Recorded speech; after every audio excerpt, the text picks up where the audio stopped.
Have you ever wondered, why is Batman obsessed with bats? Well, look no further, because Batman Shaman really does put the bat in the Batman. Come with me and find out as we read Batman Shaman.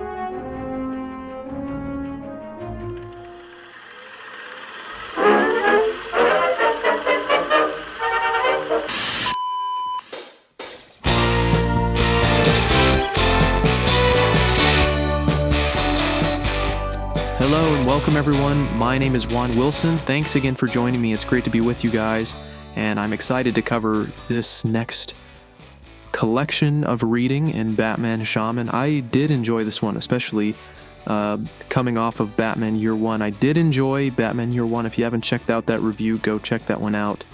And most importantly, if you don't even know why you're here, we're doing a Batman reading order, and then you should, a journey reading Batman. You should join along, so go check out that video too. But again, coming off of Batman Year One, if you check that out, you'd understand there were some gaps that I felt like I needed filled, and thank goodness Batman Shaman this fills some of those much needed gaps. So I had a fun time with this one. Let's start getting into it. Talking about this Batman Shaman was authored by Bennis O'Neill. Artist is Ed Hannigan and John Beebe, I'm not sure how to pronounce that.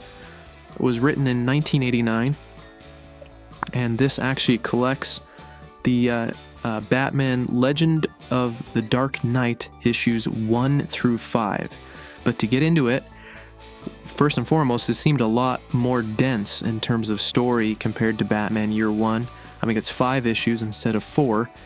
But it's also, I felt like each issue was a lot longer, so it was kind of cool. There's a lot more depth to this story, a lot more that they were able to flesh out, and a lot more gaps that were filled from Batman Year One, which is really cool.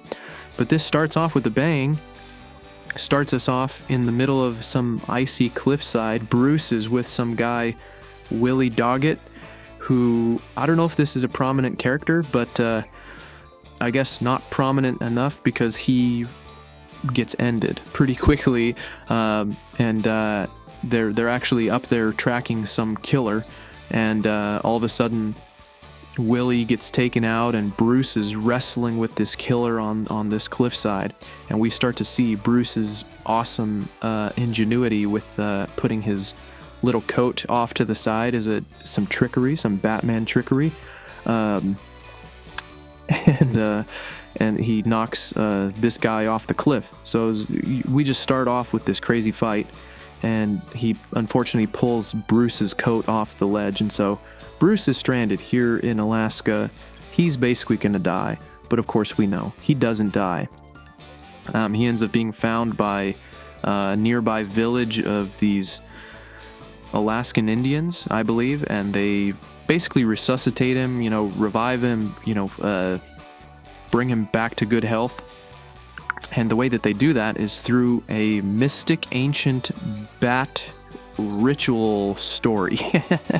And it's actually pretty cool. I thought this is I guess I have mixed feelings about it, as I'll get into as we go.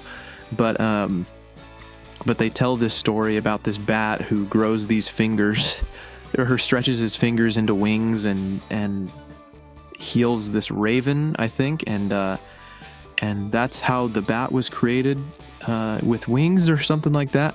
And so we're, like I said in the beginning, this is how we're going to find out how the bat is associated with Bruce and Batman and all that stuff. So Bruce is healed. This is like a magical, mystical story. And the one thing is he's not supposed to share this story with anybody. It's sacred. And first thing that Bruce does after getting home, he just shares this story. So that doesn't last long. But like I said, there were some cool gaps that were filled in, like Bruce rather becoming Batman, and I loved this. The scene that they harkened back to, where they showed the bat flying through the window from Batman Year One, and Bruce kind of becoming Batman or associating the bat with his persona. because in year one they don't really explain that, and I don't think I mentioned it in my last video, but that was also a part in year one that I didn't really enjoy. I was like, this just seems so random. Some bat just flew through the window, and Bruce is like, that's it, I'm gonna become a Batman, you know. But with Batman Shaman and this whole bat story and this whole like ritual type thing that they did within it, makes it make more sense, which I really appreciated. It added more credibility, I guess, to the story in Batman Year One. We also see kind of I guess Batman's first crime encounter, I guess being fully suited up. We're not referring to when he decked Selina in the face, she was from Year One, but just his first encounter with some robbers. So part 2 sets the stage with these two cops stumbling across a cult ritual that's happening. We see this cult leader, spooky looking guy, and basically this part kind of starts to unfold more of the story. We find out later this cult leader's Chubala, and he's doing some shenanigans in Gotham, sacrificing people, you know, things that aren't good, of course. You know, Gordon's trying to, you know, connect the pieces together, connect the dots, you know, solve this crime and these murders. We find out that Bruce, you know, again, he told the story of that bat story that he wasn't supposed to do, and he told it to this anthropologist, a Dr. Spurlock, who he sent out on this excursion to Alaska, you know, and this guy brought back all these bat artifacts and all this kind of stuff. And you know, later this Spurlock guy, he shares on TV this bat story, and they're kind of making it a big deal, like, oh man, like having some superstition, like, oh, should I have done that? I don't know if, and throughout the whole story I was trying to kind of figure out, like, is this real? You know, I mean, we're talking about comics here, superheroes, so there's like legit magic, you know, in these worlds. So is this like an actual superstition thing, or is this like legit, like, did he really get healed from this story and all that stuff? But there's some cool scenes, you know. I really enjoyed seeing one of the iconic scenes was when they discovered the Bat Cave, right? I don't think they discovered it for the first time, but they just kind of, it shows them marching through there, Bruce and Alfred, and they decide that this is where they're gonna kind of set up HQ, if you will. And it's just really cool, you know, tying some of those things together. That's exactly the kind of things that I wanted to see reading through this Batman reading order. Just discovering the first, you know. And so I loved seeing that, and I'm excited to see it continue to unfold. This part really ends off with Bruce going to an Alaskan Indian exhibit and finding a dead man with it looks like a golf club in him. Honestly, every time I looked at this, they describe it as a lance, which makes sense that a lance was stuck in him. But every time I look at it, it just looks like a golf club. It just looks like a pitching wedge or something, which doesn't make sense. I don't think there'd be really a easy way to stab someone like that. But anyways, just I don't know if anybody else thought that, but it just looks like a golf club to me. But anyways, this ends off with this guy saying Batman, like the last words that he says are Batman, and so people think, oh man, Batman, you know, must have murdered this guy. Kind of frames Batman a little bit, and Bruce is standing there like, obviously it wasn't me. I don't have a set of clubs. So, you know, part 3 starts off with Bruce, you know, investigating this exhibit, and we see some Spidey sense actually happen. He does like a dodge and grabs an arrow, which is totally irrelevant to this summary, but I just thought that was funny. And Buddy, we see throughout this part, you know, just some cool fighting scenes. They were a lot more fleshed out than they were in year 1, so I feel like we got to see Batman in action more. From what it seemed more recognizable to me, this Batman and his fighting and all that. And he does kind of a drug bust, which we start finding out, you know, these drug dealers are kind of connected with the cult and all that kind of stuff throughout the story. But again, cool fight sequence. They clock him in the back of the head with like a cement bag, which I'm surprised he didn't die from that. I was like, oh man, he's dead. But he kind of fights him off as they try to kind of throw him off a building, and he fights him off. He kind of escapes, and then he gets shot with an arrow, and all of a sudden out jumps another Batman guy, which as I was reading it, I'm like, okay, we can't call him Batman. Sounds like, okay, maybe this is Man-Bat. And I thought I was being creative. Come to find out there is such a villain that is Man-Bat, and I actually ended up reading one of those issues. I had no idea there was a Man-Bat, and so then I was like, oh, what do we call this guy? So I started kind of calling him Bat Mask, because he's got the mask on. So Bat Mask, or, we got Batman fighting Bat Mask, or maybe it's Mask Bat, I don't know. Kind of confusing, but I tried to kind of keep it straight in my own head as I was reading, because I had no idea who this guy was.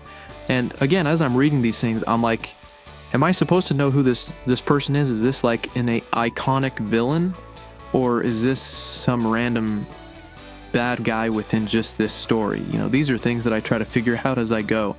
So after that, Bruce is kind of puzzling things together and goes and talks to the anthropologist, who of course had these artifacts, and so he's thinking maybe there's some connection to Bat Mask. And man, as he's talking with this guy, I was shocked. All of a sudden, this anthropologist, he's just shot in the back with this arrow, and Mask Bat strikes again. And so this was jam-packed. This was like action-packed, these issues. It was awesome. I was enjoying it. Anyways, he flies back to Alaska. He's investigating a lot of things. He comes across these villagers that helped him before, and now the old man that healed him is like a beggar now. And we find out that the anthropologist that he sent out on the expedition introduced like liquor and drugs to this tribe to get their stories and all these things. And so there's a lot of guilt that Bruce holds, and he feels bad about that, because the love interest in this story kind of gets mad at him and tells him all these things. And so anyways, this part ends off with them talking about all this stuff, and they tumble down this cliff in this car, and part 4 opens right back up, and Bruce is saving these. They fall into this icy lake, and Bruce dives in and saves them, pulls them out. Pretty intense scene. And he's saving the girl and the old man, and he then has to recite this story, this healing story, the bat story, to heal the girl. And so again, another moment of like, is this just superstition, or is there's some magic in this thing?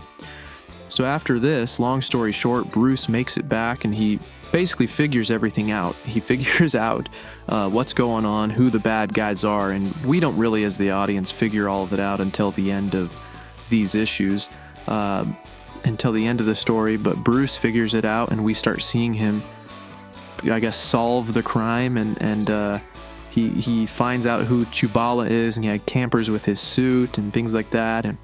And long story short, we find out that Thomas Woodley, who was the killer from the beginning, actually lived after he fell off the cliff, and they did the bat ritual story to him as well and revived him. And he's Bat Mask, and he's running around killing people. And I think that they explained kind of his motives, and I feel like I did not really understand. I even tried to kind of scan back through, and as I was kind of making my notes for the summary, I guess he was just kind of getting his revenge on the anthropologist for stealing the items and things like that, and it's like he was doing like a good deed. I don't really know. It seemed kind of like a weird villain motive. But anyways, Thomas Woodley, Bat Mask, he breaks into Wayne Manor, and we have Sweet Alfred gets tied up. And so that part 4 ends off with us seeing this scene unfold, and Bat Mask is waiting for Batman to show up, or I guess Bruce show up, and he's gonna get his revenge on Bruce since he didn't kill him in the very beginning. And then part 5 begins immediately with Thomas Woodley, or Mask Bat, waiting for Bruce to show up, and Bruce outsmarts him and gets behind him, gets the jump on him, and they they wrestle it out. They have a little tussle, and because Bruce is wearing like a fat suit, one of his disguises, which I guess is like made of Kevlar or something, it stops a knife a few times, and so Bruce survives. And in the wrestle, Bat Mask just gets away, and then he runs off into Bruce's backyard, and Bruce just kind of lets him go, and which was kind of funny. And then this is where all is revealed, and Bruce just reveals to Alfred that he knows that the banker guy, who is some random guy that they show earlier on, and he's Jubala, this cult leader. And so Bruce just starts to go through with his plan, where he had planned to tamper this guy's suit, and he realizes that, there's no way to really shut down the cult, by just like sending the cops in, because they'll just get away and they'll keep doing what they're doing. So he's got to basically scare them straight, if you will. So he shows up at this ritual that they're doing, and he has tampered beforehand with Chubala's suit. So he like messed with his bulletproof vest, and he put blanks in his gun, and he basically just scares everybody straight, and it kind of turns into a everybody goes home happy, and Chubala gets captured. So kind of a cool scene, an interesting way to end off on that and unfold Bruce's plan. This is where everything starts making sense, where in the previous 2 or 3 issues you're kind of like watching things unfold, and you don't even understand anything that's going on. And then he comes back and finds Woodley out in the woods, and they have their little interaction, and they have an understanding of sorts together, one Bat Mask to another, I guess. And then Woodley dies, and he kind of is like, hey, can you tell me the Bat story? And Bruce is kind of like, no, rest in peace. And that was kind of the extent of it. That's basically what happens. If it seemed confusing, it's because it kind of was confusing, but I did enjoy it, and it was a fun time, I would say. And so let's get into what did I like.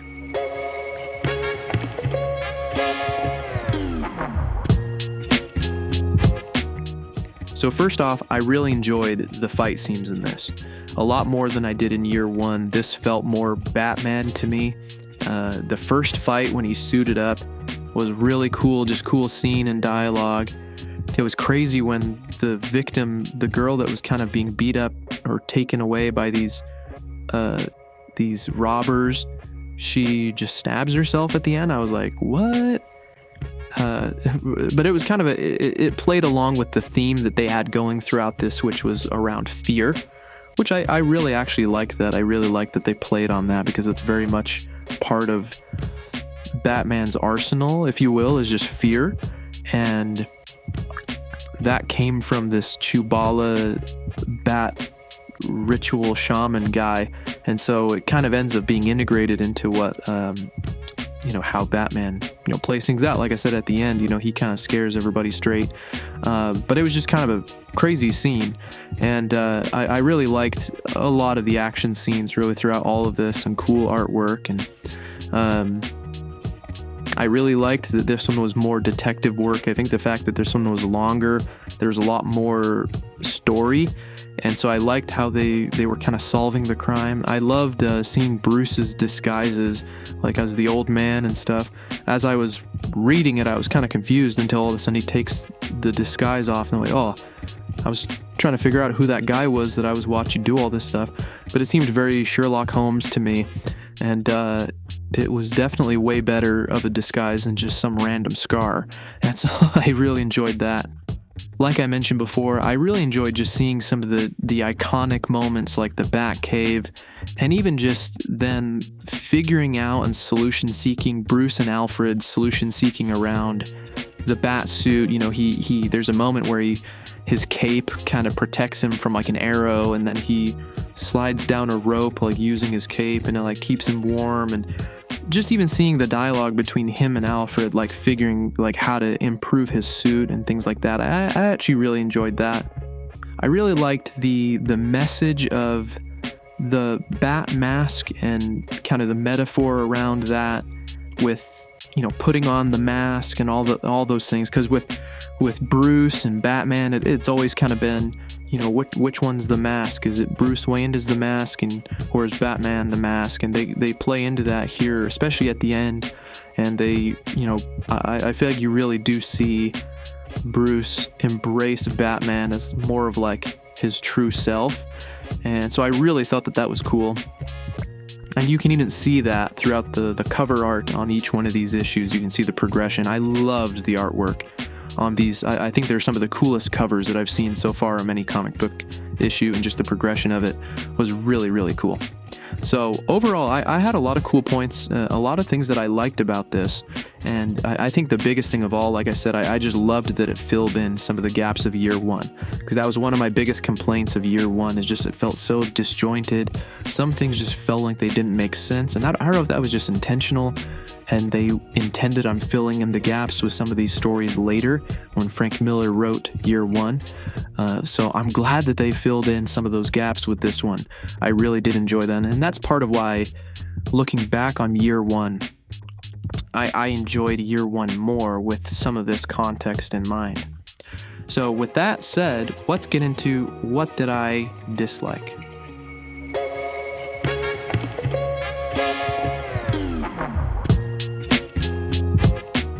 As far as what I disliked, some of the stuff I'd say is maybe a little bit nitpicky, but some of the Bat, Shaman, Alaskan tribe stuff seemed a little bit, I don't know if I want to say far-fetched, or just felt like kind of a reach. I like how they gave meaning behind bats and why Bruce takes on the bat as kind of his persona. I like how they gave meaning to it. I felt like it seemed a little bit like a stretch in a way.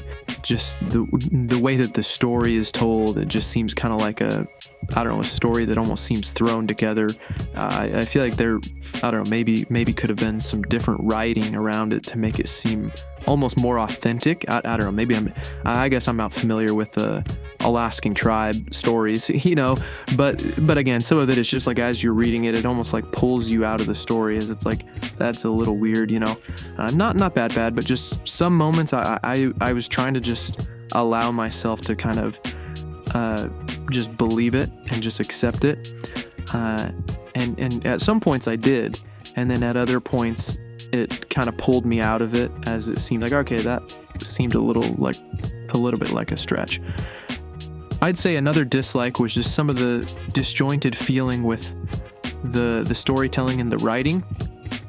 I feel like it was good storytelling. There was cool reveals at the end. By the end of the issue, or like the 5th issue, all is revealed and you find out who the bad guys are. But it's like in the middle of like issue 3, you're watching Bruce like tamper with Chubala's stuff, and I literally was like, what is going on? I'm like, did I just pass out and miss something? Did I black out? And I read through 3 or 4 pages and I didn't understand what happened. So I felt like because of that, there were times where I felt a little bored, because it just felt a little disjointed, and things ended up coming together in the end, which made it worth it. But I just was like, yeah, I wish it didn't feel so, I just didn't feel so lost, and then I wouldn't have felt as bored during some certain moments. So with that in mind, not much to dislike, but let's get into the ugly.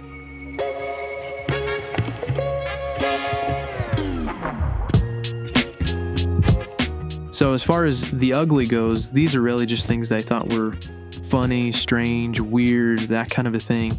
Not a lot here in this segment, but there was a moment he grabs like a guy's ponytail. I thought that was funny, and I felt like I probably would have broken the guy's neck, but or ripped his ponytail off. But thought that was funny. No criticism there, but just a funny shot. And then I actually did think it was really funny after Bruce is out fighting crime, and then Alfred just hurries and pulls up and picks him up in the car, and Bruce is sitting in the back seat and dressed as Batman. And I just thought it was so funny, and I look forward to when they get the Batmobile and things like that. But just a great little scene of Alfred being the chauffeur of Batman and picking him up from his adventures at night.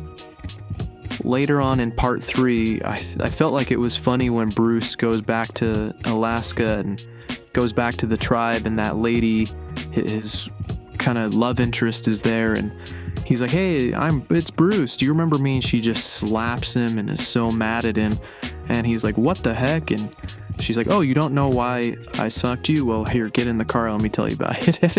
It seems like they escalate from 0 to 60 and then way back to 0 within like 2 frames. And it was just really jarring. I felt that was funny. Also, I felt like it was kind of a long shot to have the banker, his motives around being Chubala.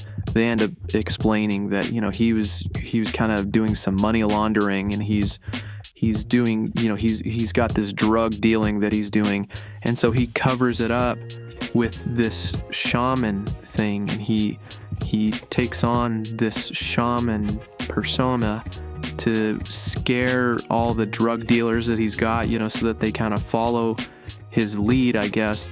And I felt like that was just a little too like Scooby-Doo, if you will, where it's like, here's this villain and he's really just trying to launder money, and that's why he's sacrificing people. You know, it didn't really seem like he, like, instead of being like actually evil, he's just wanting to launder money, which I guess if you're sacrificing people to get away with money laundering, I mean, that is pretty evil. But it just felt like once everything was revealed, it's like it was the banker and he was trying to launder money, and again, it just almost felt kind of Scooby-Doo.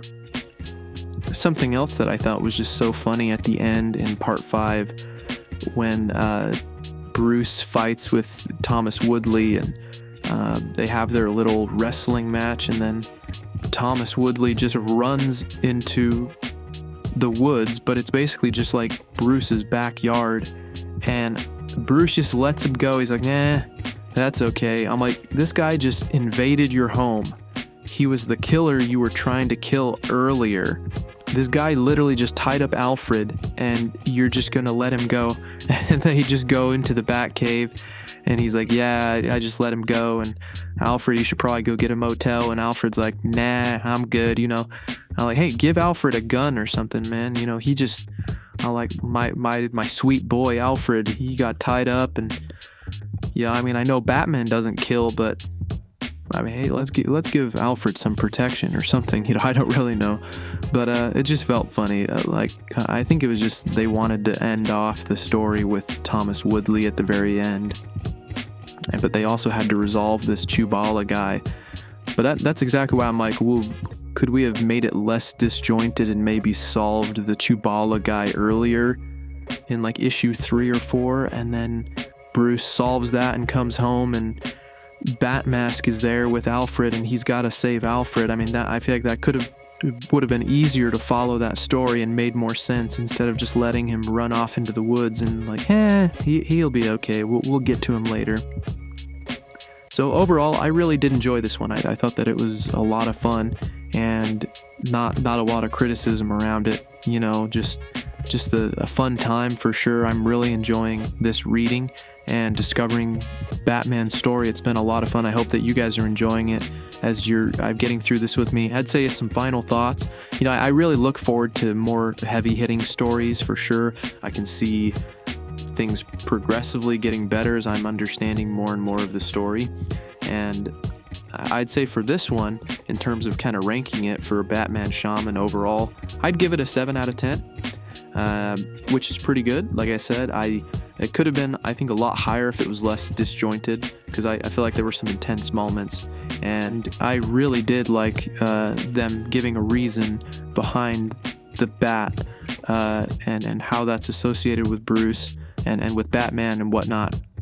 So I really did enjoy this. I really do look forward to reading some more. Let me know your guys' thoughts, and what you liked, what you didn't like, things that you thought were a little bit weird, if you had some similar thoughts as me. And hopefully you're joining along. Hopefully you're enjoying these comics as well. Give me some pointers if you think that I need to read some other issues sooner rather than later, in terms of seeing more of the Batman story unfold, some of those iconic moments, iconic characters, things like that. Hope you guys are all doing well, and we'll catch you in the next one.